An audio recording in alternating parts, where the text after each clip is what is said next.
Hey, Hawkeye fans. Happy Tuesday. Chad Leistikow of the Des Moines Register. Tyler Tachman of the Des Moines Register. You're looking nice, Tyler. Thank The you. collared shirt. It's What's going on? game one of the Ben McCollum era. Oh, okay. I'm ready to Dress roll. it down for 8 weeks of football. No, I'm just kidding. Yeah. No, it's a big day.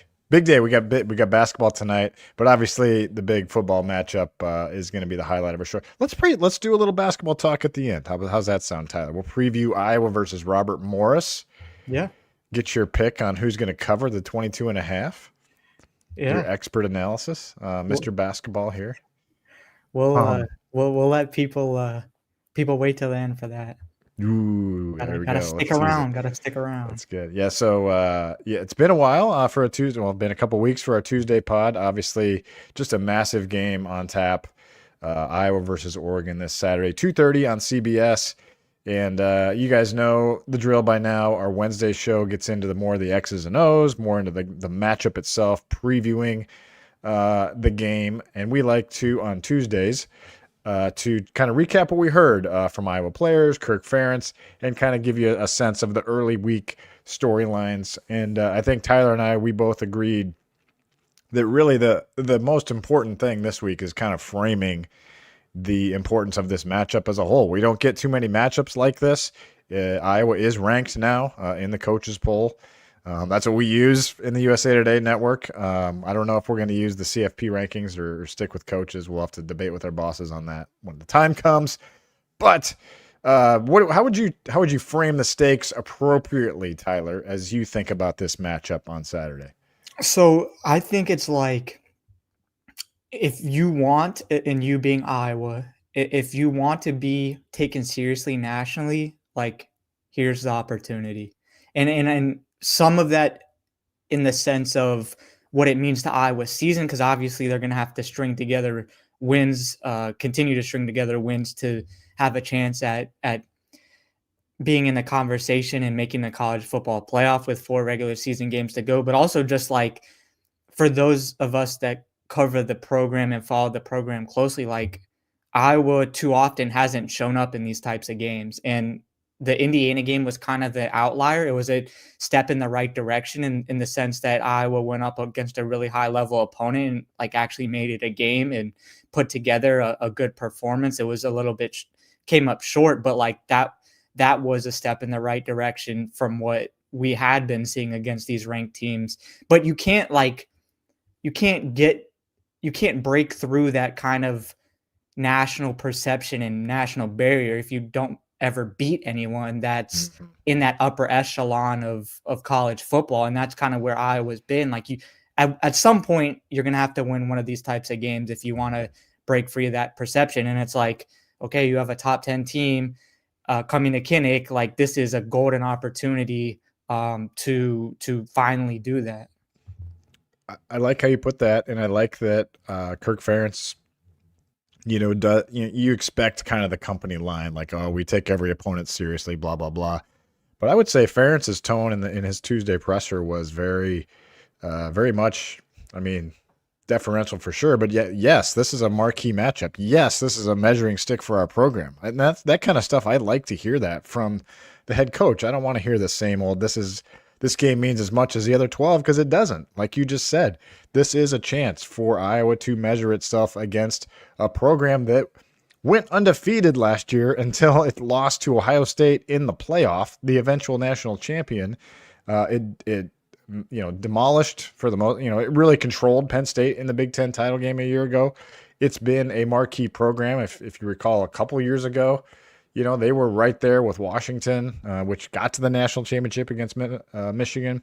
So this is a program under Dan Lanning that is way at the top. This is like facing Ohio State. This is like facing Alabama. Like truly, it is that type of program. And you get them at Kinnick, and you get them in a game that is going to finish under the lights. You get them in November, where Iowa has always played its best football. I went back and looked, Tyler, and correct me. Someone can correct me if I'm wrong, but I am 99.9% sure of it. In fact, I'm so sure of it that I put it in my story. This is the first time Iowa has been ranked against another opponent that is ranked in November in Kinnick Stadium since 2010 against Ohio State at Kinnick, and that environment was fantastic. Iowa lost that game 20-17, but in that 2010 season, for those that kind of don't remember, or if you do remember, that 2010 team was kind of retreating down the polls. The hopes started really high after 09, and then they lost to Northwestern the week before, so vibes were not great. But Iowa still was hanging on in the poll, whereas this time it feels like 15 years later, you get a team that's in that level of Ohio State, like Terrell Pryor and the Buckeyes back then, and you've got a team that's kind of ascending in Iowa. That year they were kind of descending. This year you feel like they're ascending. So I feel like Iowa is ready for this matchup, Tyler. So this is, I can confidently say, Iowa's biggest game at Kinnick since 2021. Would you take it further than that? Like, would you take it back further? I mean, I just filed a story that should be posted soon. You could say it might be. I said it might be their biggest since 2015, just because we're late in the season now, and that game against Penn State, there's no doubt about that it was a big game. Obviously, it was 3 versus 4. You're probably never going to see that ever in Kinnick again. And Iowa got to number 2 in the national rankings, but that was midseason. The Penn State game, the Penn State team ended up going 7-6. Iowa ended up losing to Purdue and to Wisconsin the weeks right after. So they kind of undid the value of that win. So you have in other words, you have a potential here to have a win that, like in 2015, but those teams weren't ranked, Minnesota and Purdue that year, to extend a perfect season, which was great. And those were big games. And I would say it's the biggest since then, because you had to win those games to get, to into the playoff conversation, a 4-team playoff at that time. And now you get a chance to really push yourself into the playoff conversation. You're not quite in the playoff conversation yet.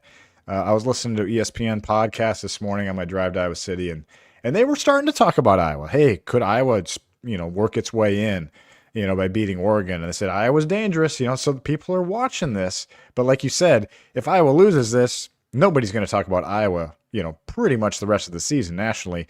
And then you're just fighting for a bowl. Nothing wrong with 9-3, as I put in my article today, but you want bigger than that, and this is your chance to get bigger. And so this is the danger with this build up to the game, and the fact that now you have a bye week leading up to it. Is there is hope in the air. That's what's dangerous about this, is that there is hope that this can be different. And there's been, over the last few years, games that have maybe not felt to this magnitude, but sort of like this, where there's been a hope leading up to it, and there's been letdowns after it. So that's what I think is just, it makes the dynamic, I don't want to say interesting, but it's a dangerous place for Iowa fans to be, because it's a little bit vulnerable, right? Because Right. you've been in this place before where you get your hopes up and then you get let down, and that's where the hope is back. Like, it seems like legitimate hope, because Iowa's played well since the, even in the Indiana game, but since then, just blowing the doors off of Wisconsin and Minnesota. You finally beat Penn State. It was different circumstances than we thought it was going to be entering the season, but it's still, you hadn't beaten Penn State, Ohio State, or Michigan since 2021, and you finally break through that barrier. But like, this is an Iowa team that you have a defense that has, with a variety of new faces, really look like a Phil Parker unit.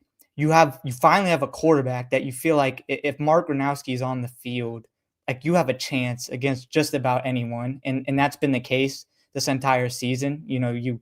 There's a major asterisk next to the Indiana game, because if Mark Gronowski had been able to finish that, I think you feel pretty good about your chances. But Iowa has given reason for there to be hope, I guess, is what I'm saying. And Kirk Ferentz basically said, like, he knows Oregon's going to show up. He knows the crowd's going to show up. Like, it's kind of, his biggest focus is making sure that his players are ready to go and deliver. Because this is my words now, but there's been times where, Iowa hasn't shown up in these games. And you're right. You are right. It does put Iowa fans in a vulnerable state, because you don't want to get your hopes up too high. But realistically, you don't know when you're going to get this shot again. This could be Kirk Ferentz's last shot at something like this, very realistically. He's 70 years old. He doesn't seem like he's going to, hang it up after the season or anything, but it's hard to get to 6-2, especially in this new Big Ten at this point in the season. They've done it. It hasn't been perfect, but they've fought their way through. They're playing well. And I think the other thing that's also scary is when you look at this Oregon team, they are very much a for real team. I mean, this is a team with unbelievable speed, unbelievable talent, unbelievably well coached. Also has a ton on the line itself because, as you mentioned, they lost to Indiana, and now their backs are against the wall. If they lose this game, if Oregon loses this game, Iowa's got a better shot at the playoffs than the Ducks do because Iowa would have the head-to-head if both finish 10-2. You would think. So this is, and Iowa, frankly, played Indiana closer than Oregon did at home. They both played them at home. Iowa played them better. So the Ducks are going to come in here off a bye week also with everything. So it does make you nervous if you're a Hawkeye backer for this game. And that's kind of why that's why it makes it fun, because there's a lot of build up to this game. And I think it's all justified.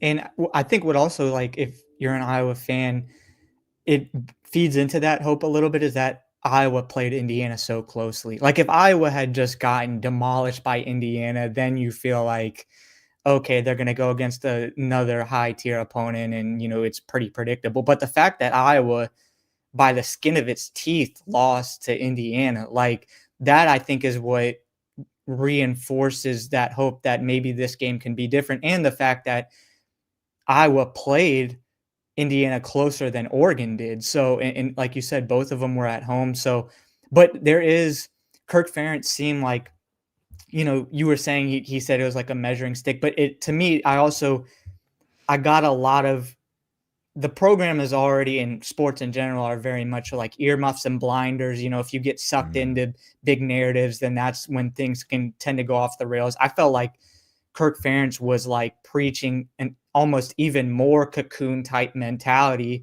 where he knows that there's a good amount of attention on this game, but they very much have to be like focusing on what they're doing. Because I think if you get swept up in the hype of this game, if you're Iowa and think, oh, we finally kind of made it to the big stage, look at this is nice, that's when you could get rocked because you're not worried about executing and the fine details, and because Oregon is so talented. So if you're Iowa, you can't be looking around at the lights and think that just because you made it to this stage that's an accomplishment in itself. So I think I felt like Kirk Ferentz was preaching that kind of earmuffs, blinders, you got to put your head down, not feed into all the maybe hype around the game. You have big noon kickoff coming, there's buzz in, Iowa City about the game, but you can't kind of feed into that. So that's a good segue into what we heard from the players today. And I felt like, as somebody who, I covered all those big games in 2015 and, followed the Hawkeyes, since the 80s, since I was young. And, you want to hear, if you're an Iowa fan out there, you want to hear the right things. And I felt like genuinely heard the right things from Iowa, because what they said, the nice thing about a bye week is we knew who Iowa was going to play. We knew the stakes. I was able to look at Oregon a little deeper than I normally would. And like I said, that's a really good team. And I came to the conclusion, not to spoil any of our Wednesday show or predictions, but just this is going to, in order to win this, you're going to have to play quintessential Iowa football. Like someone asked me in my text group, and I'll probably answer this in my text group column this week, is where does Iowa have an advantage in this game? And genuinely, it was hard to find a tangible, like rock solid on paper advantage, because Oregon's just so good. They have a top 10 offense. They have a top 10 defense. You could maybe argue that Iowa's defense is slightly better, but Oregon's is right there too. And their run game is better than Iowa's. I mean, the quarterback is really good. They got a great offensive line as well. And obviously they have a ton of big playmakers. And so, but to that point is, can you play Iowa football? Can you play Iowa football? And which is the boring, as Ethan Herkett and I were talking, it's the boring stuff, focusing on details, playing with effort, getting guys to the ball. it's all the stuff where it's the perfect storm of Iowa football if they're going to win this. It's like you can't give up the big play. What does Phil Parker say? You can't give up the big play. That's their whole defense, right? Um, and then on offense, it's like, can you be competent? Can you get, and their run game this year is built behind this offensive line to, be formidable. They've been moving the line of scrimmage against just about everybody this year, even Indiana to an extent. They did move the ball on the ground, and so I'm just really interested to see like how well Iowa can play Iowa football, because I think that's the only path to victory, and that's basically what I heard today too from the guys. How about you? Yeah, well, and there's evidence that Iowa can do that against a high level team, because that's what made some of the game against Indiana encouraging, but also the outcome frustrating, was because Iowa imposed its style on Indiana and made Indiana play an Iowa football game, which was low scoring, defensive, ugly. It was a really good Indiana offense that they kind of were able to contain in a way that is really difficult to. And so that's another reason that I think, you have some confidence that Iowa has done it before. You just need to finish on 4 to 5 more plays than Iowa did against Indiana. Like, you can't let them get the field goal at the end of the first half. You have to make the field goal. You have to. Let's fix the last minute of the first half, people. And against Indiana and Penn State, my God. Yeah, but those are the types of. Iowa can't make those types of mistakes against Oregon. Like, those are the things that they have to. We've seen some rough starts to halves. We've seen some rough ends to halves. Because Penn State, the start and end of the first half was horrible. Everything in between was pretty good. The start of the game, and same thing against Indiana. Indiana and Penn State, both of them, the start and end of the first halves were not good at all. So, and then Kirk Ferentz also referenced, like, you kind of need a playmaker to do something special. And the good news is that I think Iowa has guys that are capable of doing that. Like, defensively, you have a Zach Lutmer who has shown that he can make those types of plays. Xavier Wampa's playing his best football in his Iowa career. Cohen Entringer, Aaron Graves. You have guys that are able to make those dynamic plays defensively. And then you have the best returner in college football in Caden Weegan, who it would be wise if Oregon kept the ball out of his hands as much as possible.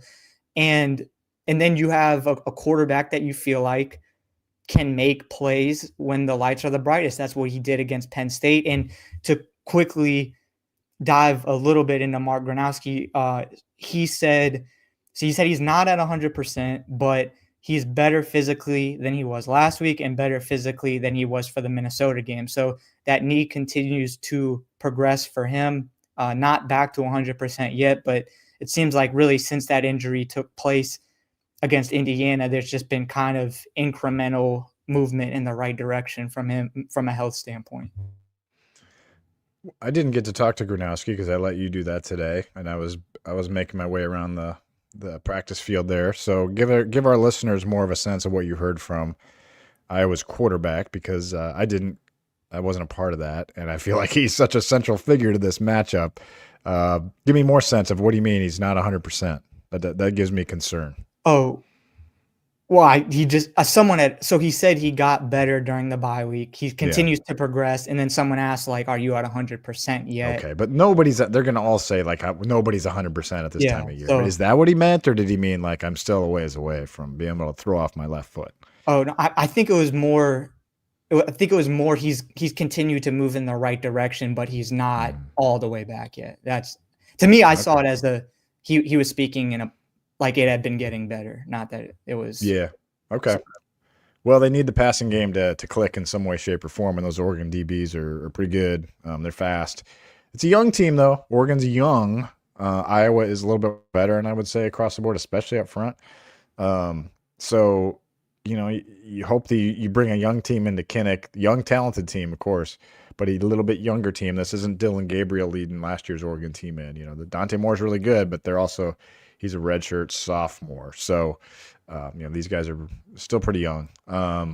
Do you want to talk about basketball now, or do you want to do best defensive player? Because that was a fun little topic. I went around the building asking, who do you guys think the best defensive player is? And the premise of I wrote about it. The premise of the question is, last 3 years they've had Jack Campbell, Cooper DeJean, Jay Higgins. Last 3 years, unquestioned defensive stars. So who's the defensive star this year? Of course, the answer is there is none. But you can legitimately rank at least 5 guys, if not 7, as number one. I got some interesting answers. Jaden Montgomery he didn't answer it, but he said he referenced TJ Hall as somebody because they're able to put him on an island now this year. They're trusting him. And just think about like all the times they've been trying to throw deep on him this year. Like legitimately, I don't feel like he's really been burned much this year. And that was kind of his calling card before, right? I mean, and you wouldn't say Hall necessarily off the bat because he doesn't have like the Lutmer level pick 6. He doesn't have the Wampa Big Ten Player of the Week. He's not Aaron Graves just mowing people, up the middle. He's not, Max Llewellyn leading the team in sacks. But I thought that was an interesting pick.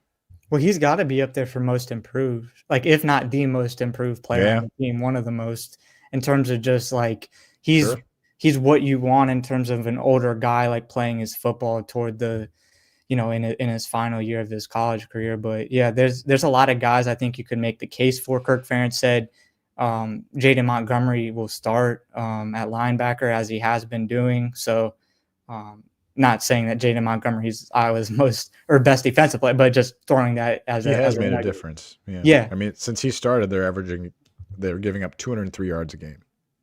I'm not saying that's all because of him, but he's really filled in nicely. Yeah. And here's another kind of intangible thing with Mark Gronowski flipping to the offensive side of the ball, but taking away my defensive note here. All right, go ahead. We got to talk about offense. We got to talk about he's played in big games. That's one of the benefits of having him. That's a great point. Yeah, he's played in 3 FCS national championship games. One of them he got hurt on the first drive. That was his first one. But like he has experience playing in games with high stakes. And so I asked him like, so what does it take to like play in these types of games and win? And he said it begins like at the start of the week. Like you have to truly believe you're going to win the game. And then that gives you that kind of purpose through whether it be film session, strength training, practice, everything that you do leading up to it, you have that purpose with, but like you have to believe that you're actually going to win the game. Like you can't go into it thinking, we're going to see how it goes. You have to go in with that belief. So I thought that was interesting as someone who has won those big games. And it didn't happen immediately at Iowa because the Iowa State game was a pretty clear example of, hey, it wasn't going to translate immediately. But since that Iowa State game, he won against, or, he led the comeback effort against Rutgers. Then against Indiana, things might have been different if he was healthy. And then against Penn State, you've kind of seen him since that Iowa State game really come through in those big moments. And whether it's with his legs, like it was against Penn State, with his arm against Rutgers, hitting that deep pass to Dayton Howard in a really crucial juncture. But like you've seen that experience and that ability to make plays in big moments from him since that Iowa State game. All right, I'll allow the Gronowski pivot here off my defensive MVP conversation. Here's the deal. You guys can go read that. My thoughts column should be up by now. And I'll tweet that out after the show here. But great point on Gronowski playing in the national championship games, and that's another reason why you got him to play in games, to big games, to win big games. And here you go. This is I'm going to say he won a big game against Penn State. I know the record doesn't say Penn State, but that was a big game, a big clutch comeback led by Gronowski with a leg that's not as good as it is now. Now the leg's a little bit better. And I really think, last point on this, and we'll move to basketball, is like, if Iowa were to win this, to kind of circle back to our earlier conversation, if Iowa could find a way to win this, and they're 6.5 point underdogs, 5.5, 6.5, so it's going to be like a 1-in-3 type chance, maybe a little longer than that. But if they can, I really think like this Iowa team is it's one of those teams. I think if anybody who watches, and I think they're going to get a lot of viewers this week.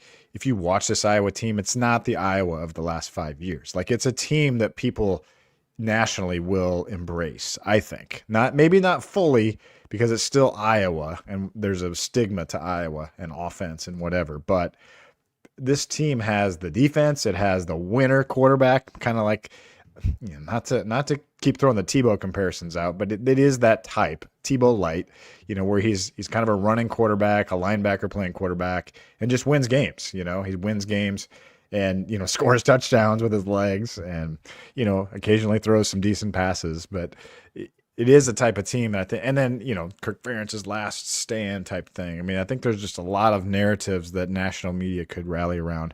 But at the same time, even if they do win, they got to go to USC next week, and Iowa's terrible in California. So we'll talk about that later if it happens. But let's preview Iowa versus Robert Morris real quick with our last 5 minutes here, Tyler. I know you got to get moving here, so you're our basketball expert. I'll be joining you at Carver tonight, 7:30. Robert Morris, BTN. If you can't be there. So what do you need to know about the Hawkeyes and the 22.5-point favorites, I think, tonight? Yeah, so first Tavion Banks is going to be available after his off the court incident in October, and then also Ben McCollum and Bennett Sturts kind of echoed the same thing, that they feel like the offense is behind the defense. So the defense has come along quicker than the offense. So you already expect it to be a drastically different. It's going to be interesting because for as long as people have gotten used to watching what Fran McCaffrey's product has been at Carver Hawkeye, which is up and down, not much defense, high flying offense, this is going to be a pretty stark contrast to that, with a lot of emphasis on defense, a much slower pace offensively. They think they're going to play faster than Drake did last year, but I think that's something you kind of have to wait and see. But then you add on top of that, they feel like the offense it's taking a little bit longer to find its rhythm than the defense has. So it might be a pretty rough shell of an offense potentially, which is saying something given how different it was going to look anyways from what we've seen the last couple of years. So, or not last more than a decade. Not that I've been watching the whole time, but anyways, it's going to look different. I'm excited for just the emotions, see what the crowd is like. Yeah.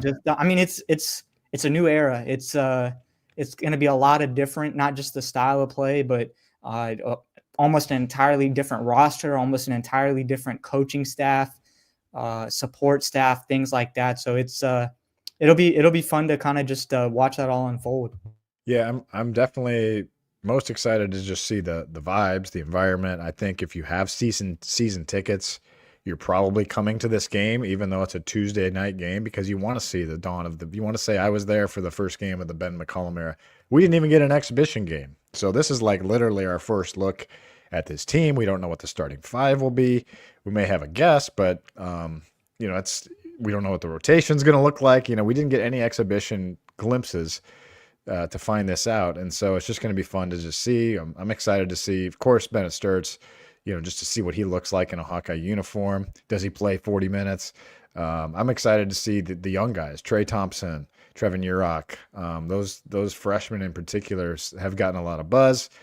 Tate Sage as well. But, I have a sense that Alvaro Folgueras is still working his way into the flow of things, especially after missing the summer program mostly by being with Spain. So a lot of unknowns, but also a lot of excitement. I wonder how many fans with little McCollum ties we're going to see. You get the students behind the basket tonight. You would have to think they're out in full force. Let's see how it goes. So you're saying take the under. Okay, that's what I heard you say. Well, take the under of the spread. Yeah, I think I picked them to win 75-58. That was okay. my I think the over under is 136.5. So would that be under? Barely. Well, I meant not taking Iowa to cover. Got you. So you got Robert Morris in the points. Right. Correct. Oh, correct. Okay, gotcha. Correct. Parlay. Robert Morris in the points and the under. Yeah, Ben McCollum said on Monday he was like he doesn't know what Iowa's rotation is going to look like, because it's a different deal when you're playing. Yeah. a real game competition versus an exhibition, kind of seeing which guys you can count on. So it's like we're here sitting, we don't know what the rotation is going to look like, and I don't think Ben McCollum knows at this point either, which is going to be part of the equation. These probably early games is trying to figure out who you can count on if you're Iowa. Great stuff. We will talk to you tonight from Carver. And we will talk to you tomorrow on our Hawk Central radio show to preview Iowa versus Oregon. This is Chad Leistikow. That's Tyler Tachman. We got to get moving, and we got to pack up our stuff and get over to Carver here soon. So thanks for joining us a little early on this Tuesday.